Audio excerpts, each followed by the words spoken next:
శివానందలహరి 66వ శ్లోకం.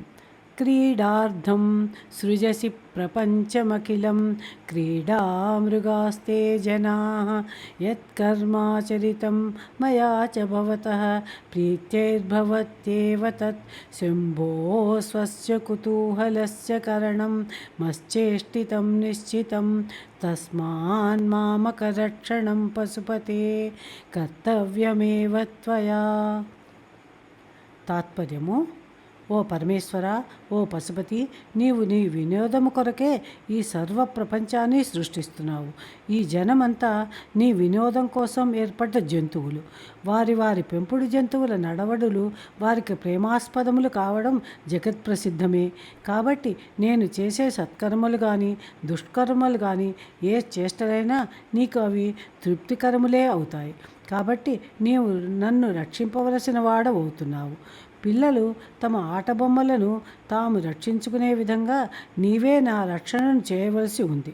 అది నీ కర్తవ్యము అని తాత్పర్యం. వివరణలోకి వెడితే శంకరులు ఈ శ్లోకంలో ఈశ్వరుడికి ఇలా నివేదించారు: ఓ శంభు, పశుపతి, ఈ ప్రపంచాన్ని సర్వమును నీవే నీ ఆట కోసం పుట్టిస్తూ ఉన్నావు. నీవు సర్వవాంఛలు తీరినవాడవు. అలాంటప్పుడు ఈ పంచభూతాలు అనే ముడి పదార్థాలతో నీవు నిర్మించే ఈ ప్రపంచం నీవు సరదాగా ఆడుకోవడం కోసమే. ఈ ప్రపంచంలో జనులంతా నీ చేతిలోని కీలుబొమ్మలు. వీరంతా నీ విలాసం కోసం సృష్టింపబడ్డ మృగాలు. వీరు నీవు ఆడించినట్టల్లా ఆడుతారు. నీవు త్రిప్పేవాడవు, వారు తిరిగేవారు. నీవు జగన్నాటక సూత్రధారివి. ఈ ప్రపంచానికి దీనిలోని ప్రజలకు ఏమాత్రమూ స్వతంత్రత లేదు. భగవద్గీతలో పరమాత్మ సైతము ఇలాగే చెప్పాడు: ఈశ్వర సర్వభూతానాం హృద్దేశోర్జున తిష్టతి భ్రామయన్ సర్వభూతాని యంత్రారూఢాని మాయయా. 18వ అధ్యాయంలో 61వ శ్లోకంలో చెప్పబడింది. తాత్పర్యం ఏమిటి? అర్జున, శరీరమనే రూపయంత్రములను అధిరోహించిన సర్వప్రాణుల హృదయాలయందు అంతర్యామిగా ఉన్న పరమేశ్వరుడు తన మాయచేత వారి వారి కర్మలను అనుసరించి వారిని త్రిప్పుతున్నాడు అని అర్థం. దీన్ని బట్టి ఈశ్వరుడే సర్వభూతాలను కీలుపెట్టిన బొమ్మల్లా తన ఇష్టము వచ్చినట్లు ఆడిస్తూ ఉంటాడని తెలుస్తోంది. కాబట్టి నాలో తప్పు ఏమీ లేదు. నేను చేసిన తప్పు ఏదైనా ఉంటే నేను ఒకడిని ఉన్నాను అనుకోవడం మాత్రమే. ప్రపంచంలో ఉన్నదంతా నీవే. అందువల్ల నేను మంచి చేసినా చెడు చేసినా అది నీకు ప్రీతికరంగానే ఉండాలి. నేను చేసిన చేష్టలన్నీ నీ వేడుకకు సాధనములు. కాబట్టి నన్ను రక్షించడం నీ కర్తవ్యం. లోకంలో పెంపుడు జంతువుల కదలికలు అన్నీ వాటిని పెంచుతున్న యజమానులకు వినోదంగా ఉంటాయి. యజమాని వాటిని ప్రేమతో ముద్దుగా పెంచుకుంటాడు. ఆ విధంగానే ఈశ్వర, నేను నీ క్రీడా జంతువును. మహాశయ, నన్ను రక్షింపవలసిన బాధ్యత నీవే తీసుకోవాలి. తైత్తరీయోపనిషత్తులో చెప్పినట్టు పరమేశ్వరుడు తాను ఒక్కడూ ఉన్నప్పుడు తనకు కాలక్షేపానికి ఆడుకోవడానికి మరొకరు ఉండాలని తానే ఇన్ని వస్తువులుగా, ఇంతమంది వ్యక్తులుగా, ఇన్ని ప్రదేశాలుగా ఈ ప్రపంచాన్ని రూపుదిద్దుకున్నాడు. సో కామయత బహుశ్యాం ప్రజాయేయేతి అనే వేదమంత్రంలో చెప్పబడింది. అంటే కేవలం తన విలాసం కోసం క్రీడార్థంగా మాత్రమే భగవంతుడు విశ్వాన్ని నిర్మించాడన్నమాట. మనం జంతువుల వంటి వాళ్ళం. కాబట్టి మనం తెలుసో తెలియకో చేసిన తప్పులను మనలను సృష్టించి పెంచుకుంటున్న దైవమే క్షమించాలి. అది దైవం బాధ్యత అని శంకరులు తర్కసహితంగా భగవంతుడికి నివేదించారు. తోలుబొమ్మలాటలో బొమ్మలన్నీ సూత్రధారుని ఇష్టానుసారంగా తిరిగి వినోదాన్ని కల్పిస్తాయి.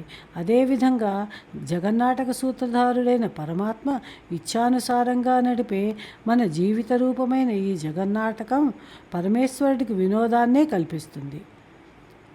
ఇది శంకరుడి ముందు శంకర భగవత్పాదులు చూపిన గొప్ప తర్కం అని శంకరాచార్యుల వారు శంకర సాక్షాత్ అనే మాటను గుర్తు చేశారు. పాదార్థంలోకి వెళితే క్రీడార్థం సృజసి ప్రపంచమఖిలం. ఓ ఈశ్వర, నీవు అఖిల ప్రపంచం అనగా ఈ సమస్త ప్రపంచాన్ని క్రీడార్థం అనగా నీ వినోదం కోసం సృజసి అనగా సృష్టిస్తున్నావు అని అర్థం. క్రీడామృగాస్తే జనాహ, తే జనాహ అనగా ఆ ప్రపంచంలోని మనుషులు, క్రీడామృగాహ అనగా నీవు ఆటలాడుకునే మృగాలు. యత్కర్మాచరితం మయా చ భవతః ప్రీత్యైర్భవేత్తేవ తత్. మాయా అనగా నా చేత, మయా మయా అనగా నా చేత, యత్ ప్లస్ కర్మ ప్లస్ అచరితం అనగా ఏ కర్మ ఆచరించబడిందో అంటే నేనేం పని చేస్తానో ఆ పని, భవతః అనగా నీకు, ప్రీత్యైర్భవత్యేవ అంటే ఇష్టంగానే ఉంటుంది అని అర్థం. శంభో స్వస్య కుతూహలస్య కరణం మశ్చేష్టితం నిశ్చితం. శంభో అనగా సుఖకారణుడువైన ఈశ్వరా అని పిలుపు.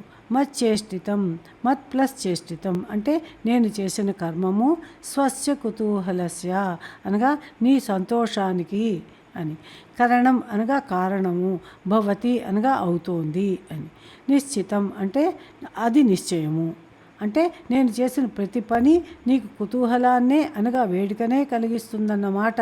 అది నిశ్చయంగా అని.